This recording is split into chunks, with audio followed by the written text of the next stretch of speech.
देखिए, आज हम आपको बताते हैं भूकंप के बारे में कि भूकंप आता क्यों है, भूकंप क्यों आता है और भूकंप इतना खतरनाक होता क्यों है, भूकंप इतना खतरनाक क्यों होता है, सो हम बताते हैं। प्रश्न जैसा कि यहाँ पे लिखा हुआ है, ये प्रश्न आपको बीए ग्रेजुएशन के फर्स्ट पार्ट में, ग्रेजुएशन के 3 पार्ट होते हैं, फर्स्ट पार्ट में आपको ऑनर्स ज्योग्राफी ऑनर्स के लिए बहुत इम्पोर्टेंट है।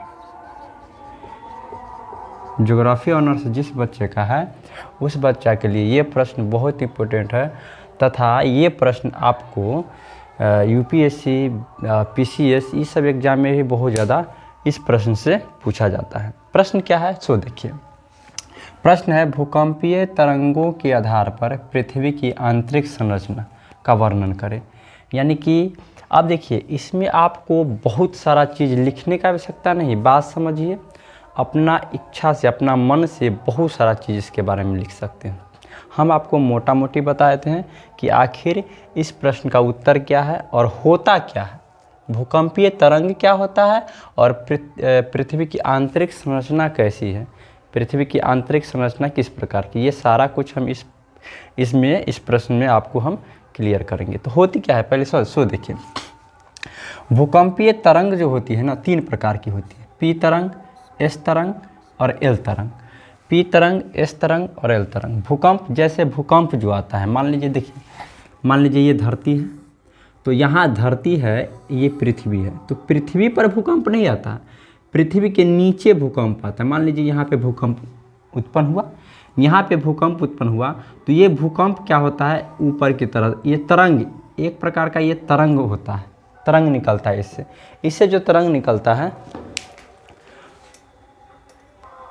तो भूकंप इतना खतरनाक क्यों होता है, भूकंप इतना खतरनाक क्यों होता है और बहुत ज़्यादा तहस नहस क्यों कर देता है, घर गिरा देता है, बहुत तहस नहस करता है। भूकंप से आप लोग वाकिफ़ होंगे कि कितना भूकंप तेज होता है और कितना उससे हानि होता है। भूकंप में क्या होता है, उसमें तीव्रता होती है। भूकंप क्या होता है, एक तरंग के रूप में उत्पन्न होता है। और ये भूकंप इतना खतरनाक क्यों होता है, क्योंकि भूकंप से उत्पन्न होने वाली जो ऊर्जा होती है, वह एक ऊर्जा होती है, उसको प्रत्यास्थ ऊर्जा कहते हैं, प्रत्यास्थ ऊर्जा कहते हैं। ये तरंग के रूप में रहती है, ये जो ऊर्जा होती है वो तरंग के रूप में रहती है। यानी कि तरंग, यानी कि क्या कहता है, एकदम लाइन के रूप में जाती है, इसीलिए भूकंप इतना खतरनाक होता है। अब मान लीजिए ये पृथ्वी है, तो पृथ्वी पर तो भूकंप उत्पन्न नहीं होगा, यहाँ पे नीचे भूकंप उत्पन्न होता है, यहाँ पे उत्पन्न होता है। और इससे क्या होता है, ये तरंग, यहाँ पे तरंग जो उत्पन्न हुआ, ये तरंग 3 प्रकार के होते हैं। भूकंपीय तरंग कितने प्रकार के होते हैं, 3 प्रकार के होते हैं। एक चीज़ हम आपको और बता देते हैं कि जिस जगह यहाँ पे जो ये आया, या इस स्थान को जिस जगह पे, मान लीजिए यहाँ भूकंप उत्पन्न हुआ, भूकंप का तरंग उत्पन्न हुआ और यहाँ पे जाके पृथ्वी पर टकराया, तो इस स्थान को कहते हैं ईपी सेंटर। इसको क्या कहते हैं, ईपी सेंटर कहते हैं। अब जैसे जैसे इसका जो तरंग है बढ़ता फैलता जाता है, वैसे वैसे क्या होता है, विनाशकारी, उसका जो होता है विनाश करने की क्षमता जो होती है वह घटती जाती है। यानी कि जिस जगह पे भूकंप उत्पन्न हुआ ईपी सेंटर पर, तो सबसे ज़्यादा खतरनाक ईपी सेंटर, सबसे ज़्यादा जो हानि होगा वह ईपी सेंटर के स्थान पे ही होगा। अब देखिए, अब भूकंप इतना खतरनाक क्यों होता है, क्योंकि उससे प्रत्यास्थ ऊर्जा उत्पन्न होती है, एक तरंग के रूप में अब काम करती है। अब हम आपको बताते हैं, भूकंपीय तरंग जो होते हैं 3 प्रकार के होते हैं। भूकंपीय तरंग कितने प्रकार के होते हैं, 3 प्रकार के। एक होता है पी तरंग, एक होता है एस तरंग और एक होता है एल तरंग। पी तरंग यानी कि प्राइमरी तरंग होता है, एस तरंग सेकेंडरी तरंग, एल तरंग इसको लव तरंग कहते हैं, क्योंकि इसको लव नामक वैज्ञानिक ने इस तरंग का खोज किया था, इसलिए इसको लव तरंग कहते हैं। अब देखिए, ये सभी तरंग, 3 प्रकार के तरंग उत्पन्न हुआ, ये तीनों तरंग जो है, तीनों तरंग, वह कौन सा तरंग कितना खतरनाक है और क्या है, इसके बारे में हम डिटेल्स यहाँ लिखे हैं। यहाँ देखिए, हम बताते हैं आपको। पी तरंग का जो स्पीड होता है ना, वह 6 किलोमीटर प्रति घंटा के रफ्तार से चलता है। यानी कि मान लीजिए भूकंप उत्पन्न हुआ और पी तरंग से आया, पी तरंग जो होता है 6 किलोमीटर प्रति घंटा, माने कि बहुत जल्दी यह गुजर जाता है। यह तरंग बहुत जल्दी गुजर जाता है, यह बहुत जल्दी गुजर जाता है, इसीलिए इसमें क्षति बहुत कम होता है। पी तरंग जो होता है, तीन प्रकार के भूकंप का तरंग होता है, पी तरंग, एस तरंग और एल तरंग। तो पी तरंग जो होता है 6 किलोमीटर प्रति घंटा की रफ्तार से उसका गति होता है, वो चलता है, तो इसीलिए जल्दी चला जाता है, इसीलिए उसका जो होता है उसमें क्षति, पी तरंग से क्षति जो होता है वह बहुत कम होता है, सबसे कम होता है। और एस तरंग में जो होता है, एस तरंग का जो स्पीड होता है वह 3.5 किलोमीटर प्रति सेकंड, माने 1 सेकंड में 3.5 किलोमीटर की दूरी तय कर लेता है एस तरंग। तो जब ये जो हुआ, ये बहुत जल्दी चल गया, ये थोड़ा लेट से गया, ये तरंग जो होता है इसका गति थोड़ा इससे थोड़ा कम है, इसीलिए इसमें थोड़ा, इससे थोड़ा अधिक इसमें क्षति होता है एस तरंग में। और एल तरंग में सबसे ज़्यादा क्षति एल तरंग में ही होता है, क्योंकि इसका गति बहुत कम होता है। अब इस बात को समझिए।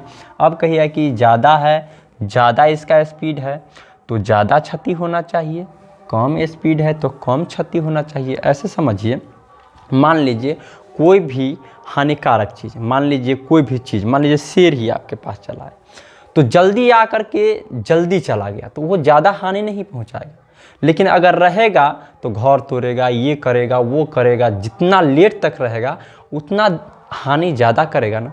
उसी प्रकार से ये है, इसी प्रकार से ये तरंग है, ये जल्दी आया और जितना माने उसको हानि पहुंचाना था पहुंचाया, चला गया।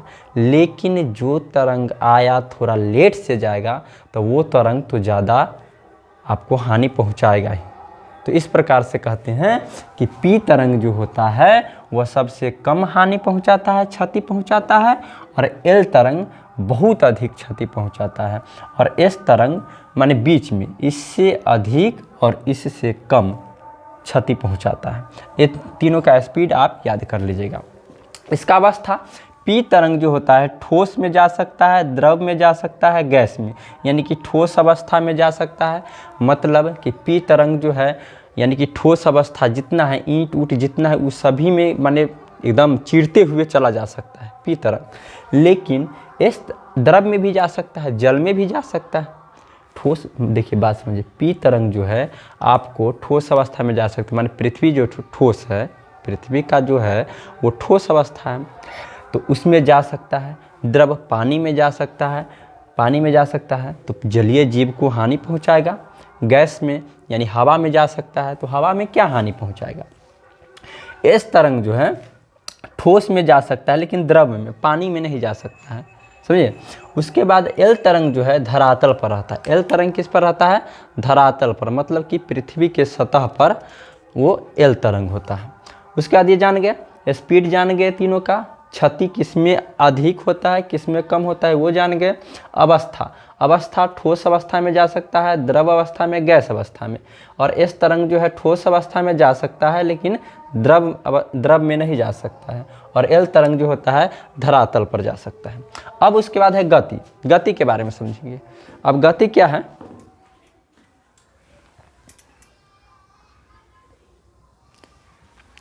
अब देखिए गति माने गति कैसे करता है। पी तरंग का गति किस प्रकार से होता है, माने कैसा गति करता है, कैसे चलता है पी तरंग। तो पी तरंग जो होता है अनुदैर्ध्य गति में चलता है। अनुदैर्ध्य यानी कि लॉन्गिट्यूड गति में चलता है, मतलब कि सीधा चलता है। पी तरंग जो होता है ना वो सीधा गमन करता है, सीधा जाता है, सीधा जाता है ध्वनि की तरह। ध्वनि भी क्या होता है? सीधा जाता है। अब उसके बाद इस तरंग की जो गति होती है वो क्या होती है? अनुप्रस्थ होती है। अनुप्रस्थ के मतलब टेढ़ा मेढ़ा ऐसे जाएगा, अनुप्रस्थ के मतलब इस प्रकार से जाएगा। और एल तरंग भी क्या होता है? अनुप्रस्थ होता है, लेकिन इसका थोड़ा कम ऊपर नीचा रहता है और इसका एल तरंग का जो होता है ज़्यादा ऊपर नीचा होता है, माने कि ज़्यादा दहलाता है, ज़्यादा एकदम बजारता है ऐसे। तो स्वाभाविक बात है ज़्यादा जो बजारेगा, ज़्यादा ऊपर नीचे करेगा इसका गति, तो अधिक हानि पहुँचाएगा। मान लीजिए खूब ऊपर नीचा करे तो पूरा एकदम घर उर सबको क्या होगा, पूरी तरह से धरातल माने पूरी ध्वस्त कर देगा। तो गति इसका क्या होता है, पी तरंग का गति सीधा जाता है, इसीलिए उतना हानि भी नहीं पहुंचाता है। एस तरंग का थोड़ा ऊपर नीचा करता है और एल तरंग का बहुत ज़्यादा ऊपर नीचे करता है। अब इसका देखिए, पी तरंग को प्राथमिक तरंग भी कहते हैं, एस तरंग को द्वितीयक तरंग भी कहते हैं और एल तरंग को धरातलीय तरंग भी कहते हैं। इतना समझ गया। अब इसके बाद समझिए एक चीज़, आप प्रश्न में कैसे लिखिए, भूकंपीय तरंगों के आधार पर पृथ्वी की आंतरिक समझते। तो आप पहले भूकंपीय तरंग के बारे में लिख दीजिएगा। भूकंपीय तरंग 3 प्रकार के होते हैं, पी तरंग, एस तरंग, एल तरंग। पी तरंग के डिटेल लिख दीजिएगा, एस तरंग के बारे में लिख दीजिएगा, एल तरंग के बारे में लिख दीजिएगा। अब इससे आगे समझते हैं कि भूकंप कैसे आती है, क्यों आती है, सो हम आप बताते हैं इससे आगे। अब देखिए उसी में लिखिएगा, हम आपको लिखाए थे उससे आगे लिखिएगा, उससे आगे लिखिएगा। देखिए तरंग, पी तरंग का कैसा होता है, सीधा लाइन में जाता है। हम आपको पता है सीधा लाइन लगता है, लेकिन इतना इसका जो होता है ना तरंग, इस प्रकार से इतना होता है घना, इतना छोटा होता है कि ये क्या होता है कि सीधा लगता रहता है, माने ज़्यादा ऊपर नीचा नहीं रहता है। पी तरंग का जो तरंग होता है, पी तरंग प्राइमरी तरंग माने प्राथमिक तरंग का होता है, इतना घना होता है ऐसे ऊपर नीचा, सो पता नहीं चलता है, इसलिए बहुत घना होता है। इसका तरंग कैसा होता है, इस प्रकार का होता है। इस तरंग क्या होता है, थोड़ा इससे ज़्यादा होता है ऊपर नीचा, और एल तरंग में बहुत ज़्यादा होता है। ये तरंग का बना दिए हैं। अब आवृत्ति, पी तरंग का जो आवृत्ति होता है, माने कि इसका संख्या माने ऊपर नीचा कितना बार किया है, ये जो है ऊपर नीचा कितना बार किया है, तो संख्या बहुत घना है तो अधिक होगा। आवृत्ति क्या होगा, पी तरंग का संख्या जो होगा आवृत्ति कितना होगा, बहुत अधिक। लेकिन इस तरंग का क्या होगा, इससे ज़्यादा होगा लेकिन इससे कम होगा, सॉरी इससे अधिक होगा, इसमें ज़्यादा होता है। इसमें क्या होता है, इसका संख्या जो होता है बहुत ज़्यादा होता है, इससे ज़्यादा, इससे कम, इसमें बहुत सारा संख्या होता है। तो क्या होता है इसका संख्या, आवृत्ति क्या होता है, पी तरंग का अधिक होता है और एस तरंग का औसत यानी कि दोनों के बीच में होता है, और एल तरंग का जो संख्या होता है बहुत अधिक होता है, इसका बहुत कम होता है। इसका संख्या क्या होता है, बहुत कम होता है, उतना नहीं होता है इसका, समझिए। अब देखिए तरंग दैर्घ्य, इसका दूरी जो होता है, इसका दूरी क्या होता है, एक माने ऊपर नीचा किया है तो एक ऊपर माने क्या कहता है आवृत्ति, एक आवृत्ति दूसरे आवृत्ति के बीच बहुत कम दूरी है। इसमें एक आवृत्ति दूसरे आवृत्ति से बहुत अधिक, इससे अधिक दूरी है ना इतना, और इसमें तो बहुत अधिक दूरी होता है। इसमें क्या होता है,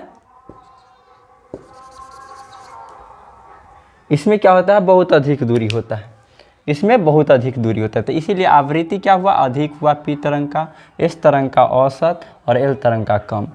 इसका तरंग, पी तरंग का जो तरंग दैर्घ्य होता है कम होता है, और एस तरंग का औसत में और एल तरंग का क्या होता है, अधिक होता है। यानी इसका दूरी जो होता है आपस में, ये दोनों का क्या कहता है, इसका आवृत्ति का जो एक जगह से दूसरी जगह का दूरी होता है वो अधिक होता है।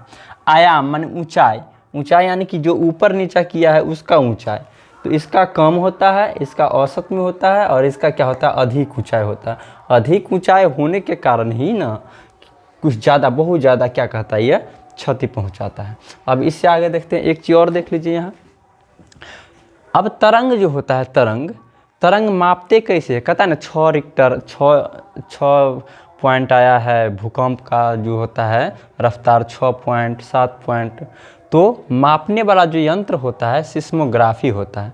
मापने वाले, भूकंप को मापने वाले यंत्र को क्या कहते हैं, सिस्मोग्राफी। और किस स्केल से मापते हैं, तो रिक्टर स्केल से मापते हैं। भूकंप को किस स्केल से मापते हैं, तो रिक्टर स्केल से, और उस यंत्र का क्या नाम है, तो सिस्मोग्राफी। अब इससे आगे देखते हैं।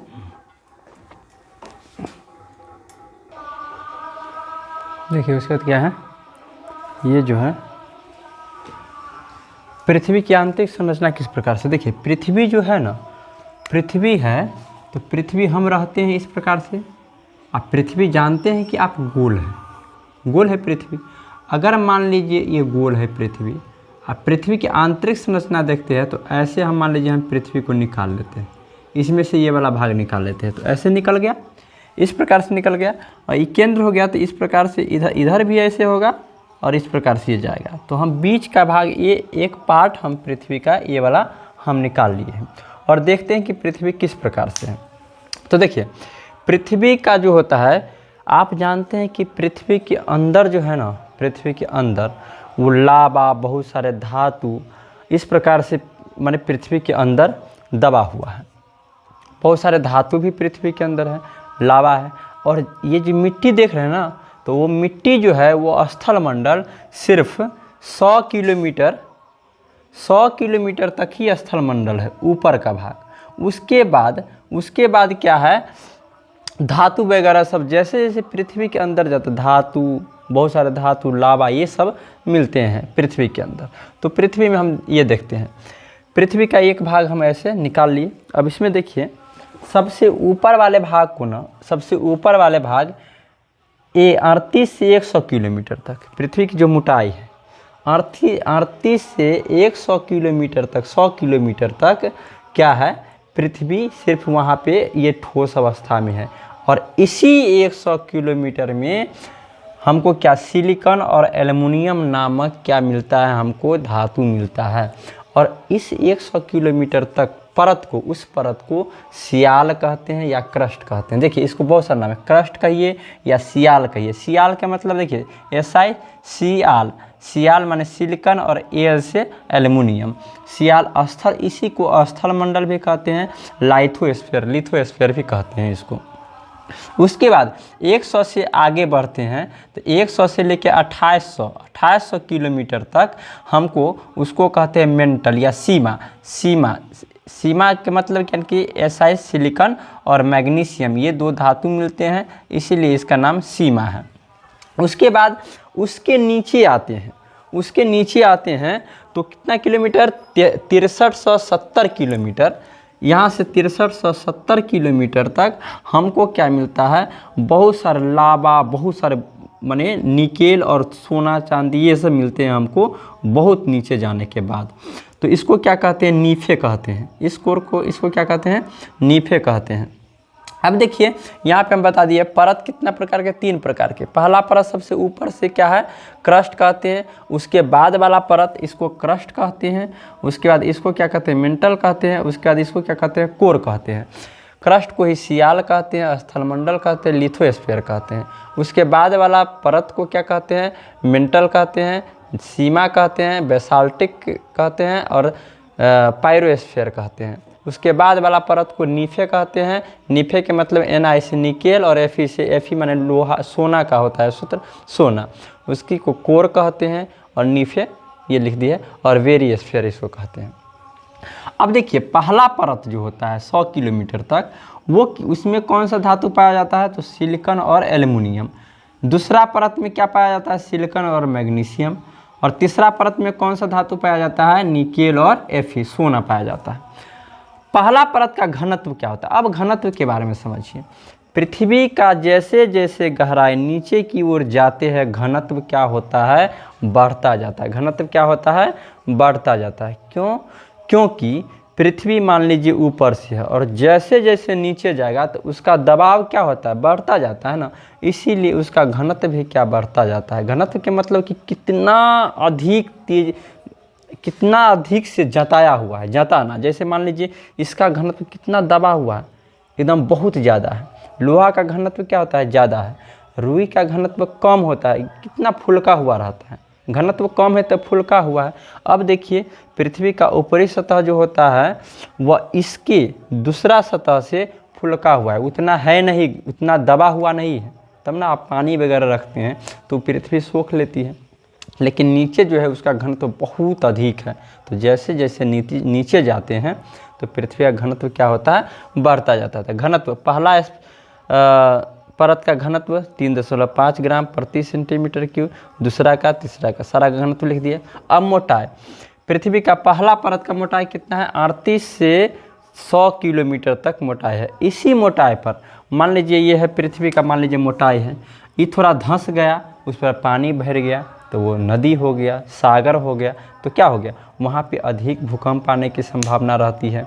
जहाँ पे पूरा, अरे इसो धंस गया तो कम पृथ्वी बचा ना, कम ज़मीन बचा, तो वहाँ पे जल्दी माने आएगा ना, जल्दी ज़्यादा भूकंप आने की संभावना रहती है।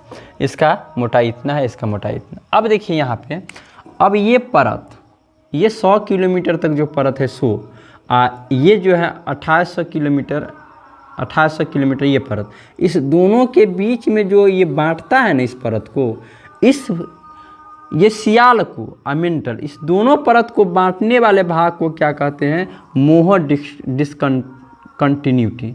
मोह डिसकंटिन्यूटी हम यहाँ पे लिख दिए हैं। और इसके मेंटल और नीफे के बांटने वाले भाग को, इसको, ये वाला लाइन को क्या कहते हैं? Gutenberg discontinuity. यहाँ पे डिसकंटिन्यूटी लिख दीजिएगा, डिसकंटिन्यूटी। और देखिए नीचे जो है ना, नीफे भी है जो है 2 परत में बटा हुआ है, एक तो बाह्य कोर और एक तो आंतरिक कोर, तो 2 कोर में बटा हुआ है। नीफे कितना कोर में बटा हुआ है? 2 कोर में। तो इसके बांटने वाले को कोर को क्या कहते हैं? लेहमन डिसकंटिन्यूटी कहते हैं। तो इस प्रकार से पृथ्वी की आंतरिक संरचना हो गई। ये आपका जो प्रश्न है इसमें हो गया, इतना ही लिखना है। और इसको अपना मन से बहुत सारा बना कर लिखेगा तो आप लिख सकते हैं। भूकंपीय तरंग 3 प्रकार के होते हैं, पी तरंग, एस तरंग, एल तरंग। पी तरंग पी तरंग में क्या होता है? कम क्षति होता है। एस तरंग में उससे अधिक क्षति होता है। एल तरंग में सबसे ज़्यादा क्षति होता है। एल तरंग स्थलमंडल पर आता है। एस तरंग जो होता है पृथ्वी के अंदर आता है। और क्या कहता है, ये पी तरंग भी क्या होता है? पृथ्वी के अंदर आता है। पी तरंग का जो रफ्तार होता है 6 किलोमीटर प्रति घंटा के स्पीड से चलता है, सबसे ज़्यादा रफ्तार इसी का होता है। तो इस प्रकार से आप बना करके बहुत सारा लिख सकते हैं। लेकिन अगर इस प्रकार से चित्र बना करके लिखिया तो सिर्फ इतना ही में क्लियर हो जाएगा, सारा बात इसमें लिखा जाएगा। तो आप अगर इस प्रश्न भूकंपीय तरंगों के आधार पर पृथ्वी की आंतरिक संरचना आप लिखना चाहेंगे तो इससे पहले जो बनाए थे 100 और ये वाला बना दीजिएगा तो बहुत अच्छा सटीक जवाब हो जाएगा आपका। बहुत अच्छा नंबर इसमें से आपको आ जाएगा। तो इस प्रकार से इसका जवाब आप दे दीजिएगा। अब देखिए एक बात और है कि भूकंप आती क्यों है? भूकंप आखिर आती क्यों है? तो भूकंप आने का देखिए कारण क्या होता है? भूकंप आने का देखिए यहाँ पे लिखिए, भूकंप आने का कारण क्या होता है? प्लेट का अभिसरण या अवसरण। प्लेट का अभिसरण या अवसरण। तो प्लेट होता क्या है? तो हम पृथ्वी पर रहते हैं तो एक प्रकार का ये प्लेट है बुआ। ये क्या है? ये प्लेट है। 100 किलोमीटर तक ये प्लेट है। मान लीजिए ये प्लेट है। दो देश है। मान लीजिए कि सभी देश तो आपस में सटा हुआ नहीं ना है, जैसे ज़मीन पूरी तरह से सटा हुआ तो नहीं ना है, वो क्या है? एक दूसरे से थोड़ा थोड़ा हटा हुआ है। तो जैसे ही एक प्लेट दूसरे प्लेट से टकराती है पृथ्वी घूर्णन करती है। अगर एक प्लेट दूसरे प्लेट से टकराती है तो क्या हो जाता है? यहीं पे क्या हो जाता है? भूकंप आ जाता है, हिल जाती है। इसी कारण से अब अभिसरण क्या होता है? टकराना, अवसरण माने दूर हटना। प्लेट कभी कभी टकराता भी है और कभी कभी दूर भी हो जाता है। तो दूर होने पर उतना हानि नहीं होता है, लेकिन टकराने पर क्या होता है? बहुत ज़्यादा हानि होता है। तो भूकंप क्यों आती है समझ गए? भूकंप के मतलब कि मान लीजिए कि एक भारत देश है, उसके बगल में मान लीजिए बीच में क्या है? एक प्लेट भारत देश का हो गया, एक प्लेट इधर हो गया दूसरा देश का। ये दोनों प्लेट आपस में अगर टकराएगा तो भूकंप आएगा कि नहीं? तो इसीलिए भूकंप उत्पन्न हो जाती है, भूकंप आ जाती है। तो इस प्रकार से भूकंप आती है। इस प्रकार से आप इस प्रश्न का जवाब इतना लिख दीजिएगा तो आपको अच्छा सा। भूकंपीय तरंगों के आधार पर पृथ्वी की आंतरिक संरचना का वर्णन करें तो इससे पहले भूकंप तरंग के बारे में बताए थे और ये आंतरिक। इसके बाद हम अगला प्रश्न देखेंगे। तब तक के लिए जय हिंद।